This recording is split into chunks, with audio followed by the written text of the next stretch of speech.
Sahabat umat Tuhan yang kami kasihi, di mana saja Anda berada. Kembali kita akan merenungkan firman Tuhan. Sebelumnya, mari kita berdoa. Tuhan Yesus, terima kasih pada saat ini kami diberikan kesempatan lagi untuk merenungkan akan firman-Mu. Kiranya kuasa yang daripada Tuhan akan menjadi bagian hamba yang akan menyampaikan pekabaran ini, dan para pendengar, sahabat umat Tuhan yang ada di mana saja.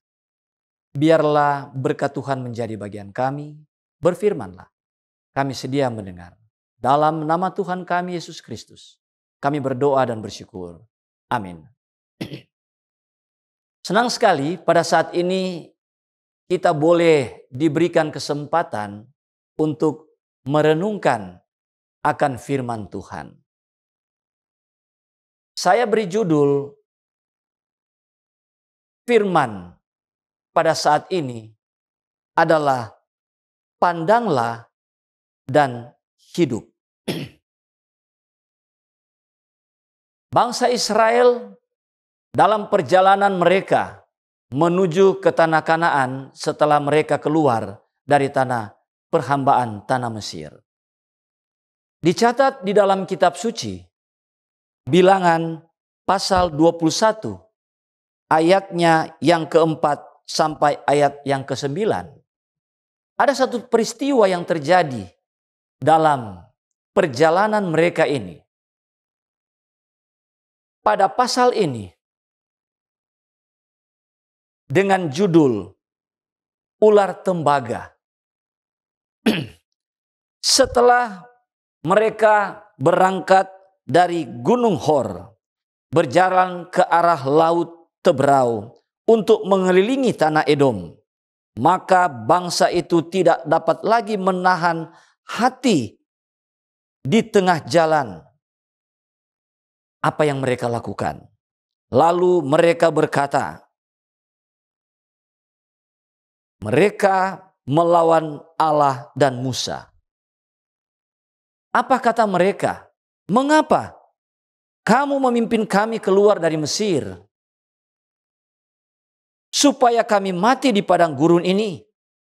Sebab di sini tidak ada roti dan tidak ada air, dan akan makanan hambar ini kami telah muak. Selanjutnya, lalu Tuhan menyuruh ular-ular tedung ke antara bangsa itu yang memagut mereka, sehingga banyak dari orang Israel yang mati. Kemudian mereka datang mendapatkan Musa dan berkata, kami telah berdosa sebab kami berkata-kata melawan Tuhan dan engkau. Berdoalah kepada Tuhan supaya dijauhkannya ular-ular itu daripada kami. Lalu Musa pun berdoa.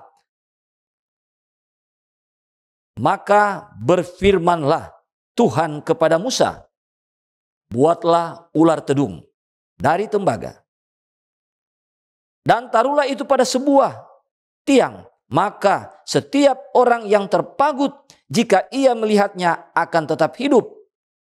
Lalu Musa membuat ular tembaga dan menaruhnya pada sebuah tiang. Maka jika seorang dipagut ular dan ia memandang kepada ular tembaga itu, tetaplah ia hidup.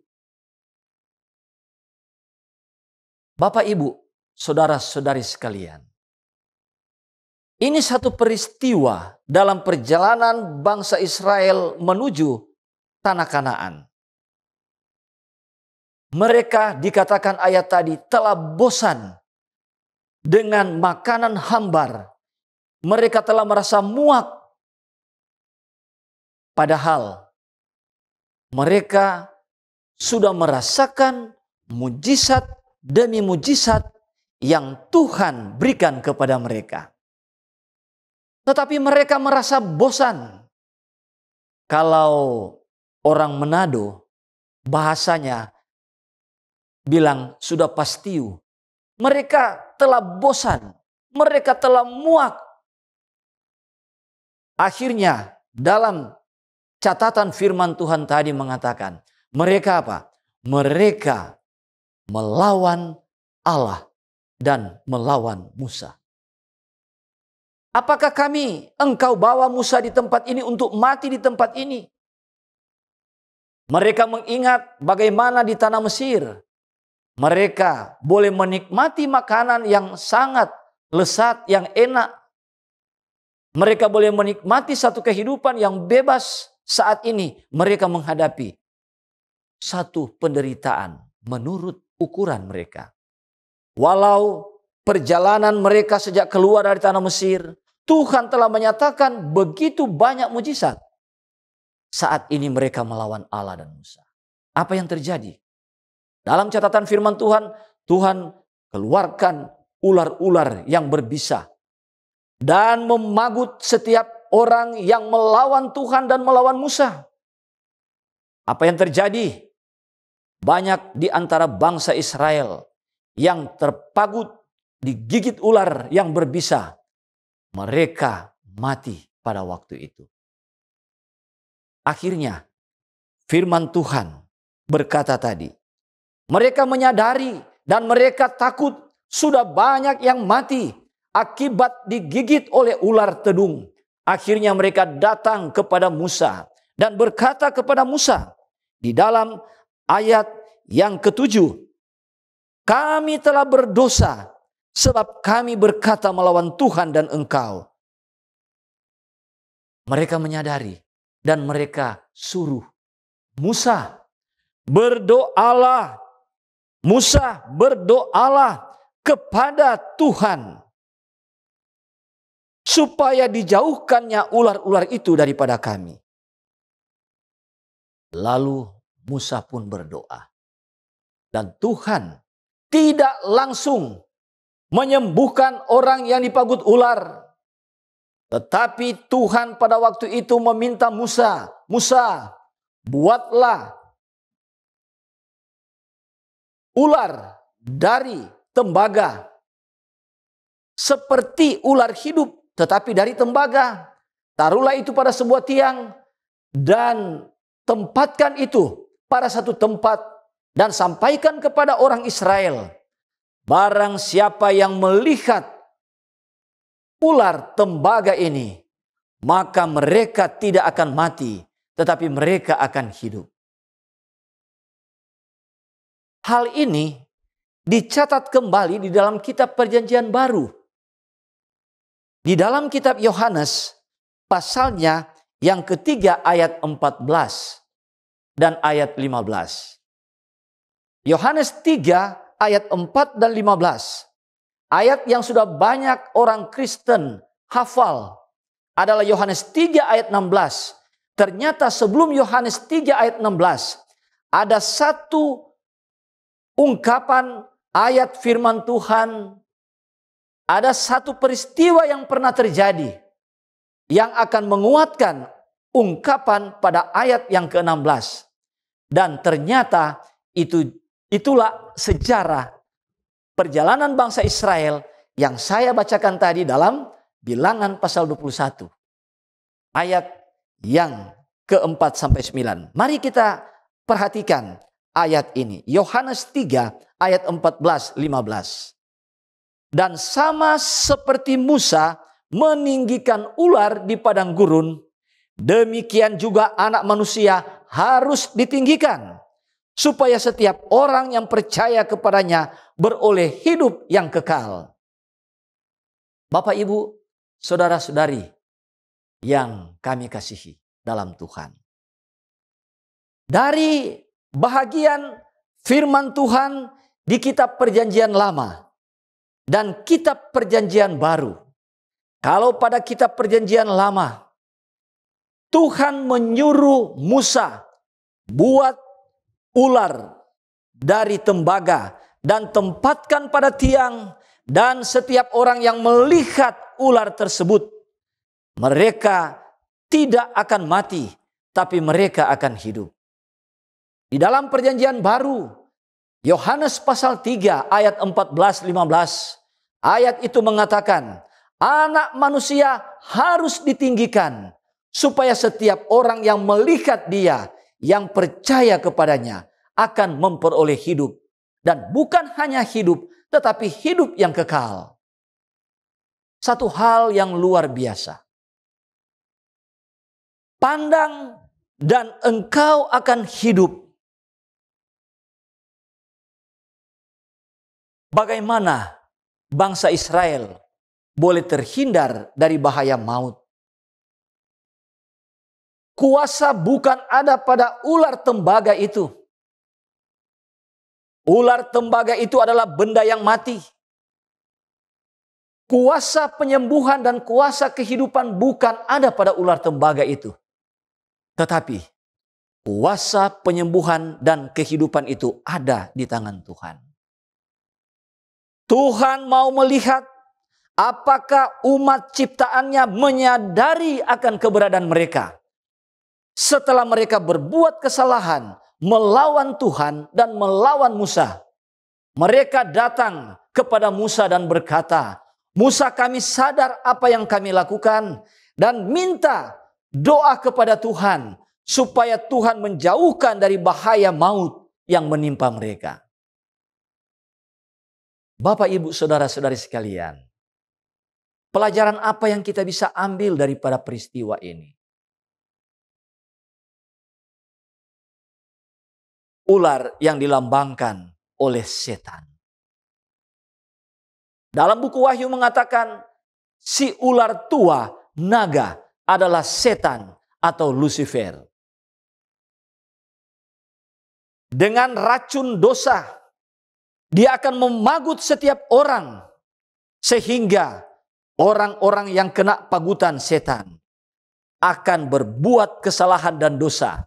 Dan akhirnya, dosa inilah yang akan membawa orang kepada maut. Sebagaimana Roma 6 ayat 23. Upah dosa adalah apa? Maut. Tetapi karunia Allah adalah hidup yang kekal.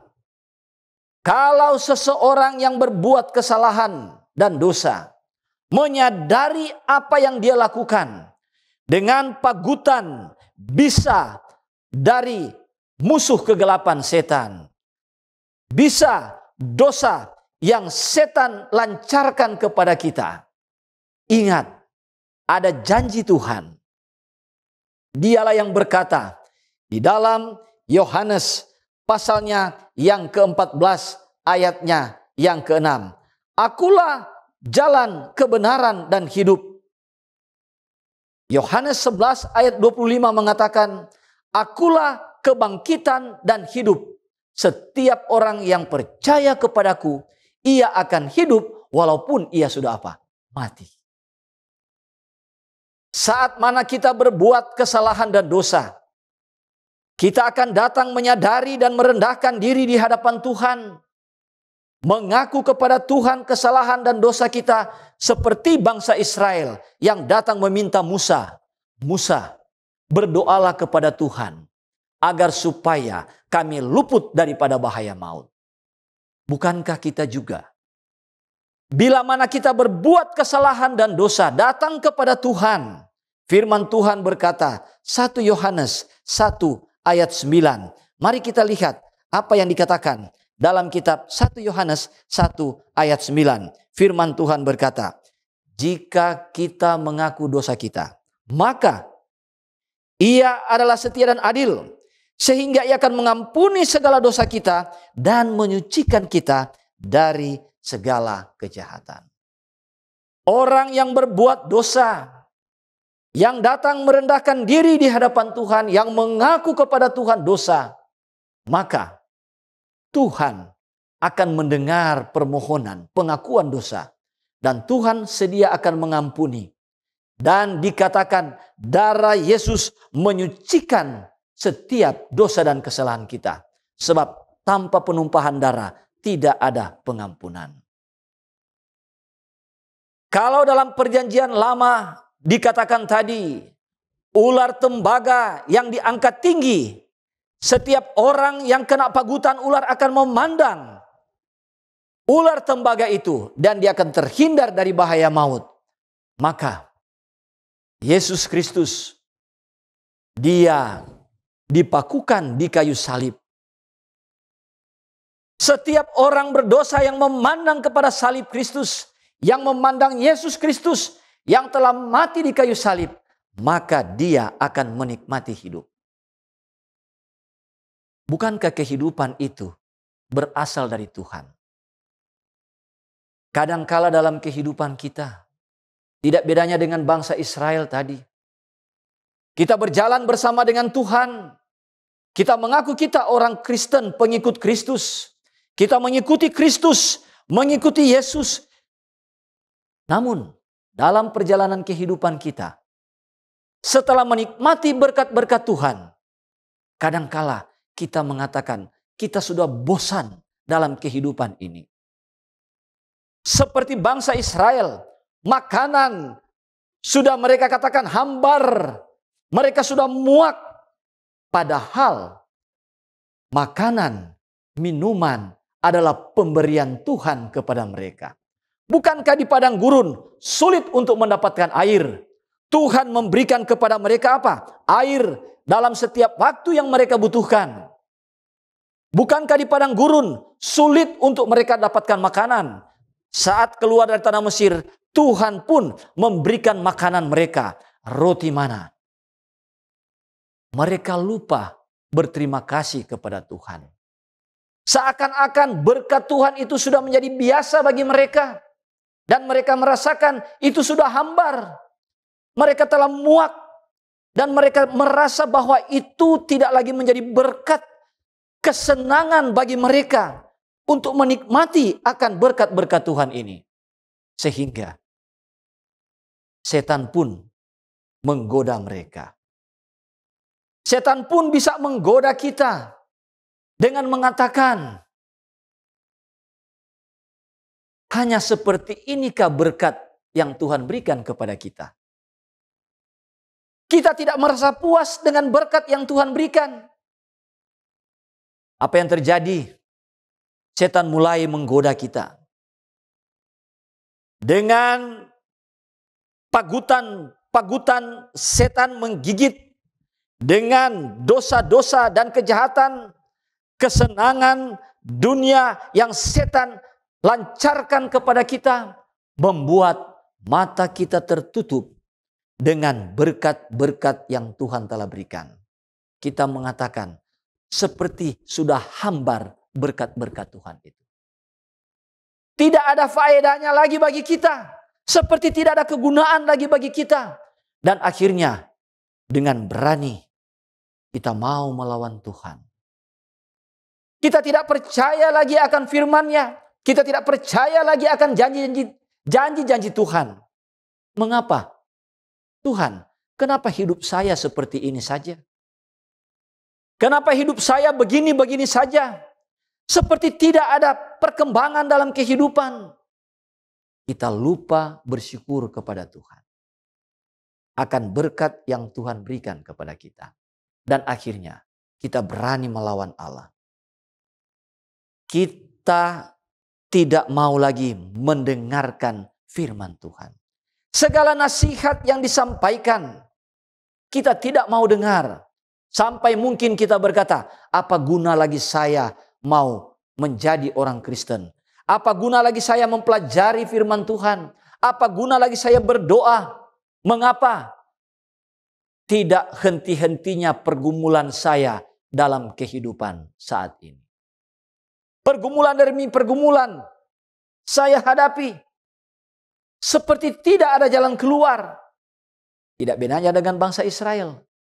Namun, apakah pergumulan hidup, hal-hal ini yang akan membuat kita terpisah dengan Tuhan sampai berani kita akan melawan Allah?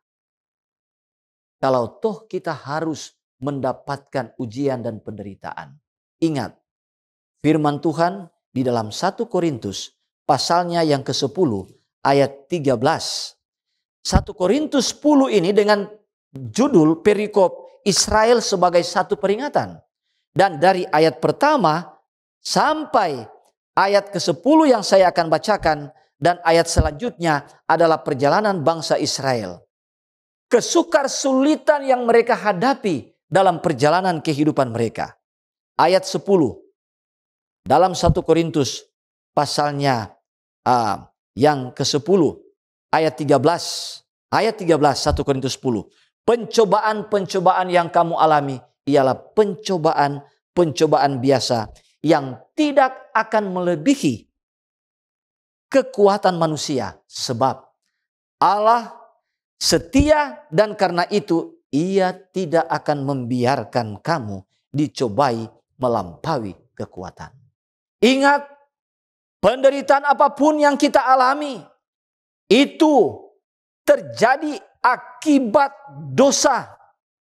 Tuhan tidak pernah mendatangkan ujian dan cobaan dalam kehidupan kita. Itu akibat dosa. Namun Tuhan izinkan hal itu terjadi. Tetapi ingat apa yang firman Tuhan katakan. Bahwa pencobaan-pencobaan yang kamu alami adalah pencobaan yang biasa. Yang tidak akan melebihi kekuatanmu. Sebab Allah akan memberikan jalan keluar sehingga kamu sanggup menanggungnya. Jangan pernah kita melawan Tuhan. Jangan kita pernah menolak akan firman Tuhan. Oleh karena kita berkata, percuma mempelajari firman Tuhan. Percuma saya berdoa. Kemudian saya terus mengalami ujian demi ujian dan penderitaan hidup. Ular tembaga. Tidak ada kuasa di dalam ular tembaga untuk memberikan kehidupan kepada siapa? Bangsa Israel. Tetapi Tuhan melihat bila mana umatnya dengar-dengaran kepada perintahnya. Saat Tuhan berkata kepada Musa, sampaikan kepada bangsa Israel, kalau mereka melihat ular tembaga itu, maka mereka akan hidup, mereka tidak akan mati. Demikian juga dalam kehidupan kita. Bapak, Ibu, saudara-saudari sekalian. Di saat kita menghadapi ujian dan cobaan hidup, bahkan penderitaan, bahkan tiba pada titik-titik di saat mana maut akan merenggut kita. Ingat, Tuhan berkata, akulah kebangkitan dan hidup. Pandanglah pada Yesus. Firman Tuhan berkata, ayat yang sudah umum, banyak orang ketahui ayat ini. Dalam Yohanes 3 ayat 16. Karena begitu besar kasih Allah akan dunia ini, sehingga Ia mengaruniakan anaknya yang tunggal supaya setiap orang yang percaya kepadanya tidak binasa, melainkan beroleh hidup yang kekal. Setiap orang yang percaya kepadanya. Bangsa Israel, bila mana mereka tidak percaya apa yang Tuhan katakan kepada Musa untuk pandang kepada ular tembaga itu, bisa saja mereka berkata, untuk apa saya memandang ular tembaga itu? Apakah ular tembaga itu akan memberikan saya kehidupan, akan meluputkan saya dari bahaya maut? Tetapi manakala mereka percaya apa yang Tuhan katakan lewat Musa, mereka memandang ular tembaga itu, mereka hidup. Demikian juga anak manusia harus ditinggikan, dan setiap orang yang memandang kepadanya akan memperoleh hidup. Bukan hanya hidup sementara, tetapi jaminan adalah apa? Hidup yang kekal. Setiap orang yang percaya kepadanya tidak akan binasa, melainkan beroleh hidup yang kekal. Dalam Kisah 17 ayat 28, apa yang dikatakan oleh firman Tuhan? Kisah pasal 17 ayatnya yang ke-28. Mari kita lihat firman Tuhan. Dalam Kisah 17 ayat 28. Sebab di dalam Dia kita hidup kita bergerak, dan kita ada. Luar biasa ungkapan firman Tuhan. Firman yang hidup. Saya bacakan sekali lagi. Di dalam Dia kita hidup. Kita bisa bergerak. Dan kita ada. Di dalam Dia.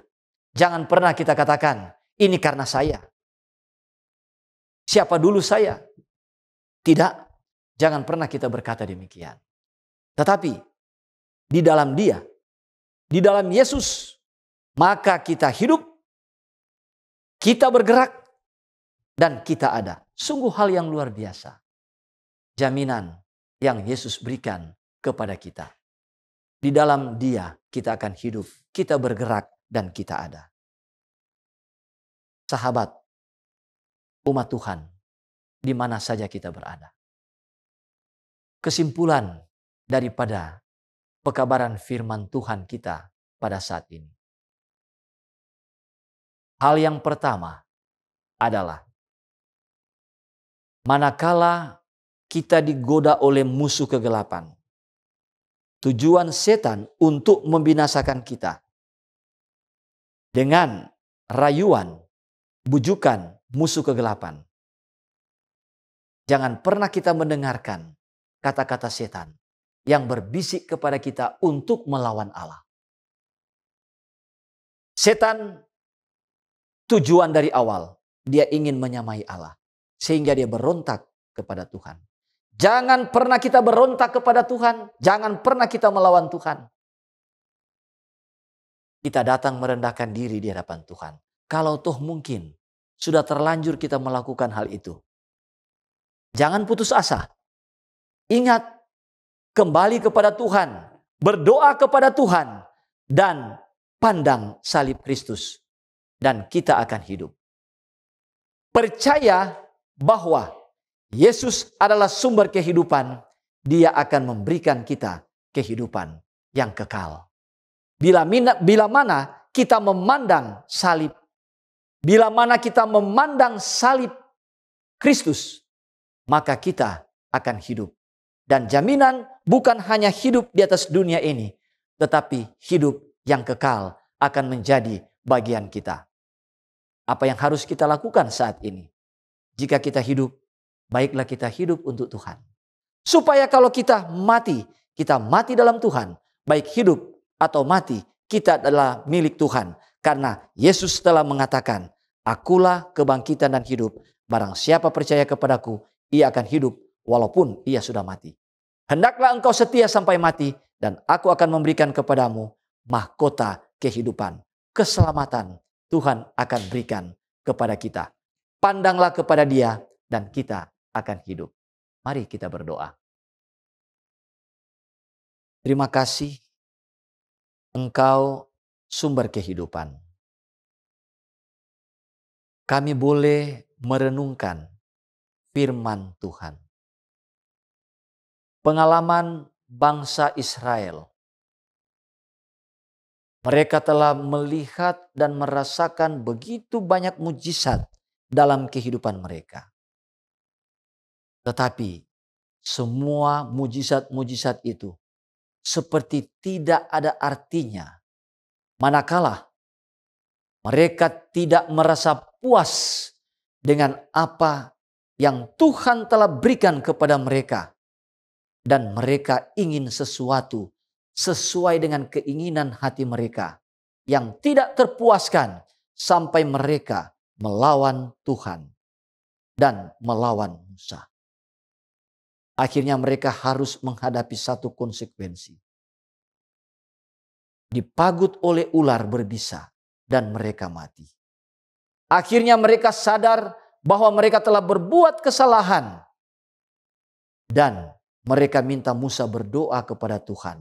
Ampuni mereka dan luputkan mereka dari bahaya maut. Dalam kehidupan kita saat ini, setan begitu hebat dengan serangannya dan mau menggigit kami ciptaan Tuhan. Dengan bisa-bisa yang sangat hebat melalui dosa-dosa, keinginan dunia yang sungguh luar biasa. akan memagut kami, sehingga kami pada akhirnya akan berada di pihak musuh kegelapan. Kiranya kami akan sadar untuk tidak akan melawan dan berontak kepada Tuhan. Kami sadar bahwa kami manusia ciptaan Tuhan, dan biarlah kami akan syukuri selalu berkat Tuhan. Dan kalau kami melakukan kesalahan dan kejahatan, merendahkan diri kami kepada Tuhan, meminta pengampunan dari Tuhan, dan ada jaminan yang Tuhan berikan. Bila mana kami memandang kepada Tuhan, bila mana kami percaya kepada Tuhan, maka jaminan hidup yang kekal akan menjadi bahagian kami. Terima kasih, terpuji nama Tuhan, oleh karena jaminan pasti Tuhan akan berikan. Dan biarlah dalam kehidupan kami ini, kami akan setia sampai Yesus datang. Terpuji nama Tuhan untuk berkat-Mu. Terima kasih Tuhan, sedia mendengar dan menjawab doa kami. Kami berdoa di dalam nama Tuhan kami Yesus Kristus. Kami berdoa dan bersyukur kepadamu. Haleluya. Amin.